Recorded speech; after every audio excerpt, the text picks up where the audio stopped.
Gak terasa, minggu ini kita masuk ke bulan terakhir tahun 2022. Tapi gak masalah, kita tetap akan membahas apa sih yang terjadi di sejarah teknologi dalam 1 minggu ke depan.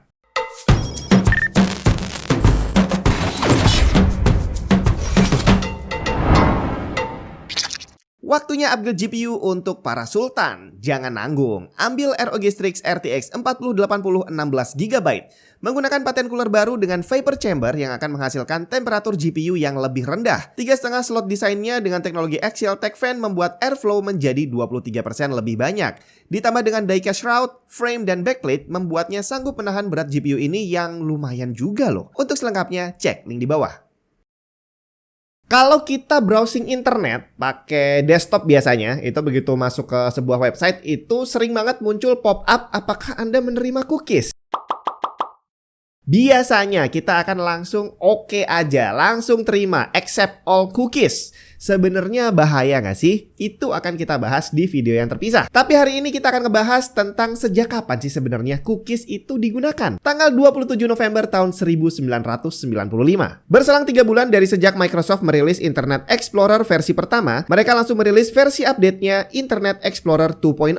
Versi kedua ini untuk Windows 95 dan juga Windows NT 3.5. Internet Explorer yang baru ini masih menggunakan license code dari Spyglass Mosaic, tapi ditambahin beberapa fitur yang masih umum digunakan sampai hari ini, seperti SSL, JavaScript, dan cookies tadi. Dan Internet Explorer terbaru itu tadi juga termasuk web browser pertama yang bisa melakukan import bookmark dari Netscape Navigator. Dan sejak itulah dimulai perang web browser. Saya ingat banget waktu zaman kecil dulu kalau jalan-jalan ke tempat wisata, di sana itu ada banyak tukang foto Polaroid. Jadi jasa foto yang langsung hasil fotonya akan tercetak keluar dari kameranya. Dan waktu itu bahkan sampai sekarang boleh dibilang teknologi Polaroid ini adalah teknologi yang sangat luar biasa. Gak banyak orang punya bre. Apalagi zaman dulu belum ada kamera digital. Jadi kalau kamu pakai kamera sendiri sekalipun untuk bisa ngelihat hasil fotonya butuh waktu beberapa hari atau mungkin beberapa minggu kemudian. Jadi boleh dibilang saat itu teknologi kamera Polaroid sangat canggih. Tapi yang bikin saya kaget bahwa ternyata teknologi Polaroid ini udah ada sejak puluhan tahun sebelumnya.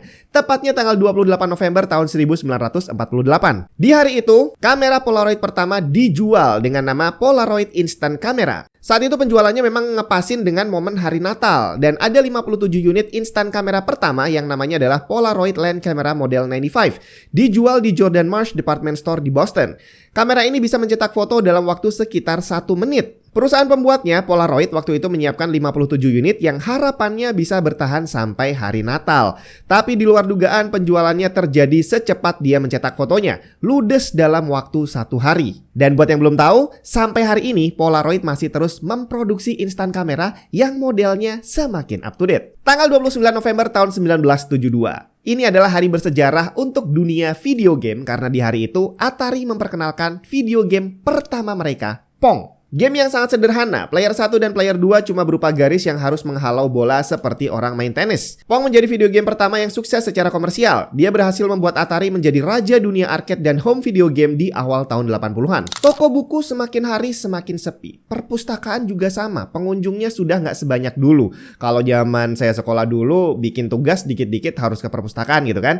Tapi kalau sekarang, semua udah bisa kamu dapat dari Google. Bahkan kalau pengen baca novel sekalipun, udah ada yang namanya electronic book atau e-book. Berarti harusnya orang zaman sekarang semakin pinter karena semua informasi udah semakin mudah kita dapatkan. Ya pasti buat orang yang hobi baca e-book itu udah kenal yang namanya Kindle. Ini adalah sebuah tablet buatannya Amazon yang fungsinya hanya untuk membaca electronic book. Yang bikin Kindle waktu itu susah dilawan adalah karena bukunya itu dijual juga sama Amazon. Tapi ternyata selain Kindle masih ada produk e-book reader lainnya. Bukan iPad juga bukan Android tablet. Namanya adalah Nook. Dirilis tanggal 30 November tahun 2009 oleh Barnes & Noble yang tentu saja membuatnya untuk menyaingi Kindle yang sudah dirilis 2 tahun sebelumnya. Dan hanya karena kita nggak kenal bukan berarti dia nggak bertahan. Sampai hari ini Nook masih ada loh. Sampai hari ini yang menjadi penghalang kita untuk bisa menikmati internet dengan super santai adalah kuota. Belum banyak provider kita yang bener-bener ngasih unlimited, yang bener-bener tidak ada batasnya gitu ya. Jadi biasanya masih ada embel-embel FUP, Fair Usage Policy, ya semacam itulah ya. Tapi ini masih mending dibandingin zaman dulu waktu internet masih pakai dial up, itu hitungannya per jam atau per menit. Dan zaman itu lemot banget bre. Jadi untuk buka satu halaman web aja itu kita bisa harus bayar beberapa ribu rupiah. Nah ceritanya layanan internet yang unlimited itu baru diperkenalkan tanggal 1 Desember tahun 1996. American Online AOL merilis model langganan internet unlimited hanya dengan 19,95 US dollar per bulan. Sebelumnya tarif mereka adalah 9,95 US dollar per bulan untuk 5 jam penggunaan. Dan sistem baru ini tentu saja menarik banyak orang, banyak banget malahan. Dalam waktu beberapa minggu aja AOL sudah berhasil mendapatkan lebih dari 1 juta pelanggan baru. Ditambah lagi frekuensi penggunaan user yang sudah ada juga bertambah 2 kali lipat. Tapi tentu saja hal ini sangat mengagetkan, terutama untuk infrastruktur AOL sendiri yang nggak siap menghadapi bertambahnya jumlah pelanggan dalam angka yang terlalu signifikan. Dan seperti bisa ditebak, akhirnya banyak dari layanan mereka yang down nggak bisa dipakai sama sekali. Para pelanggan yang udah terlanjur bayar nggak bisa mengakses internet sampai akhirnya mereka mengajukan class action menuntut AOL. Gimana ujung class actionnya udah nggak penting lagi, karena yang pasti berkat AOL ini kita bisa menikmati internet unlimited atau FUP. Siapa sih yang masih memperlakukan FUP? Apple yang kita kenal sebagai produsen HP, produsen tablet, produsen laptop dan PC gitu ya. Ternyata dia bukan hanya membuat hardware. Lebih tepatnya Apple itu adalah menggabungkan antara hardware dan juga software. Softwarenya mereka bikin sendiri bre. Dan itulah yang membuat Apple menjadi hebat. Bukan karena hardware-nya super kenceng, tapi karena dia bisa menggabungkan hardware ini dengan software dibikin sinkron dan bisa bekerja dengan efektif. Salah satu software yang sangat revolusioner yang pernah dibuat Apple dirilis tanggal 2 Desember tahun 1991. Di hari itu Apple merilis QuickTime version 1.0. Sebelum ada QuickTime, komputer yang bisa menampilkan video berwarna hanya komputer khusus. Dan lahirnya QuickTime ini merubah itu semua.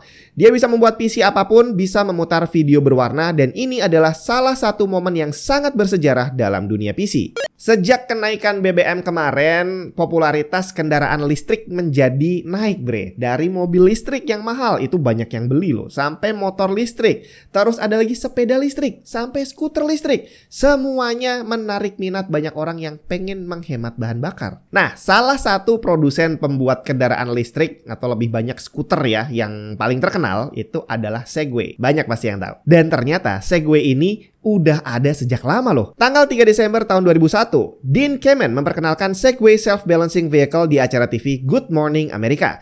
Segway menggunakan sistem komputer dan motor yang bisa menjaga alat ini bisa berdiri tegak dan akan berjalan dengan mendeteksi berat badan penggunanya condong ke arah mana. Secara komersial sih alat ini nggak terlalu laku ya, karena mungkin harganya yang lumayan mahal untuk teknologi saat itu. Tapi nggak bisa dipungkiri bahwa Segway berhasil menjadi inspirasi banyak orang untuk memproduksi kendaraan listrik. Dan itulah tadi sejarah teknologi dalam 1 minggu ke depan.